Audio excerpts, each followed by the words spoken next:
So this is a question I'm doing. First of all, I drew the diagram out. It says that the material is to be dried and the moisture content reduced from 20% to 1%. So the mass fraction is 0.2, which is 20%, and the remaining is 0.8 as the material. Then for this coming out is 0.01 for water, and the rest is 0.99 for the material. And I use 100 kg as my basis, as what have been told in the question. Then fresh air contains 0.02 kg of water per kilogram of dry air. So the air coming in mass fraction 0.02 of water and 0.98 of dry air.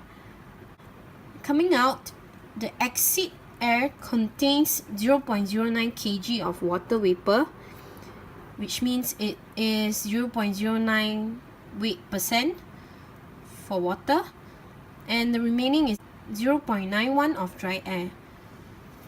So we have to find mass and volume of the fresh air required, which means M2 is the one we are finding.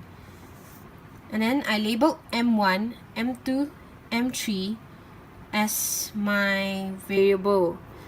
So first of all, I do the material balance first. 0.8 of M1 equals to 0.99 of 100 kg. So I get M1 as 123.75 kg. Then I do overall balance.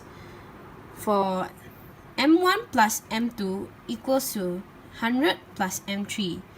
Then I get the first equation of M2 equals to M3 minus 23.75. Then I'll get the second equation by doing water balance. First of all, 0.2 of M1 plus 0.02 of M2 equals to 100 times 0.01 plus 0.09 of M3. So the second equation is 0.02 M2 equals to 0.09 M3 minus 23.75. Then I substitute the first equation into the second equation. So I'll get M3 as 332.5 kg. Then I substitute the M3 value into the first equation. So I'll get M2 as 308.75 kg, which I'll keep the significant figure as 3, so I'll write it as 309 kg. Then we have to find the volume of the fresh air. We are given that air enters at 300 Kelvin and 1 atmospheric pressure. So to find volume, we can use the equation of PV equals to nRT. First of all, we have to find the N, the mole. To find mole, we have to find the molecular weight of fresh air. So I find it through 0.98 of dry air, which consists of 0.21 of oxygen and 0.79 of nitrogen. So 0.98 times 0.21 of oxygen, which has 32 of molar mass, plus 0.7 times with 28 of nitrogen molar mass.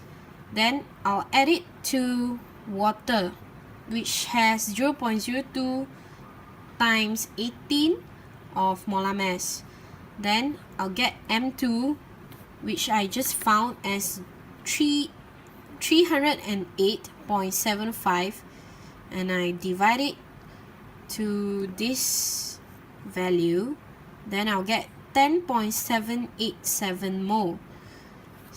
Then I'll substitute all the values I got from the questions and the one I found into this equation, which was arranged from this. Then for the value of R, I used 0.08206 because it has this unit, which they cancel out with each other, then I'll get liters. So substituting all this, I'll get 265.55 liters, which I'll keep it as 3 significant figures, so it's 266 liters. For this question, I've drawn a diagram out where 200 moles is my basis, which is fed to the reactor, and then C3H6 has 0.1 and NH3 has 0.12 and air has 0.78. And then for air, we all know that there's oxygen and nitrogen in the air. Their mole fractions are 0.21 of oxygen and 0.79 of nitrogen. Then I found out that the initial moles of C3H6 is 20 mole. I found this out through multiplying 200 moles with 0.1. And then for NH3, I multiply 200 with 0.12 to find 24 moles. And for oxygen, I multiply 200 with 0.78 and 0.21, which I get 32.76 moles. For nitrogen, it's 200 multiplied with 0.78 and 0.79, which I got it as 123.24 moles. Then I was asked to find which reactant is limiting. So I do the stoichiometric ratio between C3H6 and NH3 first. For 1 mole of C3H6, there should be 1 mole of NH3. So if there's 20 moles of C3H6, there should be 20 moles of NH3.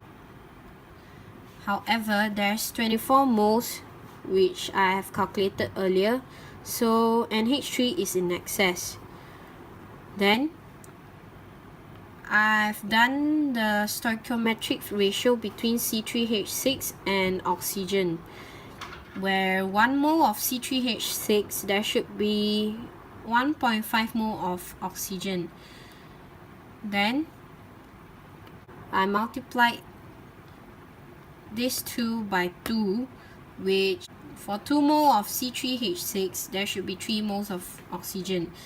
So when there's 32.76 mole of oxygen, there should be 21.84 moles of C3H6. However, there's only 20 moles of C3H6. So C3H6 is limiting reactant. And it says that there's 30% conversion of the limiting reactant, which means C3H6 has 30% of conversion.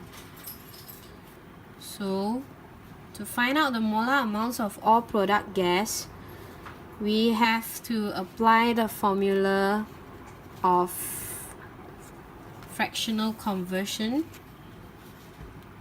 where initially there was 20 mole of C3H6 minus 20 moles of C3H6 times with the conversion 0.3. Then for NH3,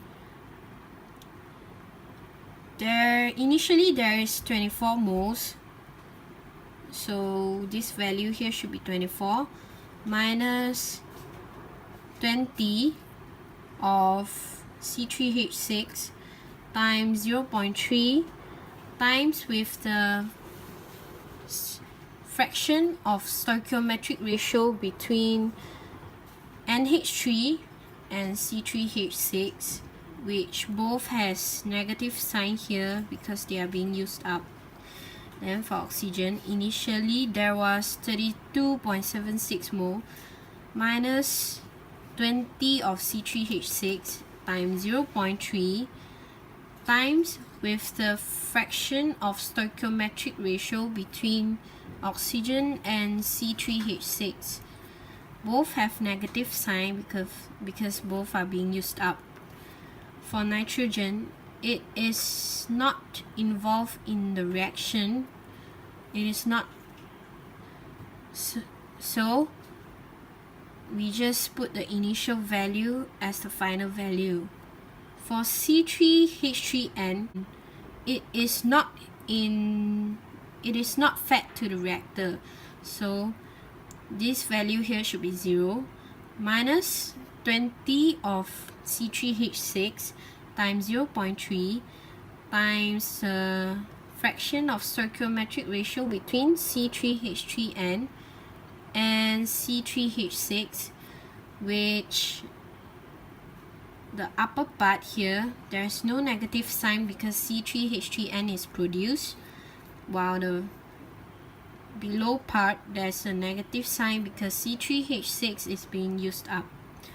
For water, it is similar to C3H3N, where initially there was nothing, then minus 20 times 0.3 with the fraction of stoichiometric ratio, where 3 of the water is produced and 1 mole of C3H6 which is used up. So I found out that the molar amounts of C3H6 is 18 moles, and for NH3 it was 18 moles, and for oxygen it was 23.76 mole.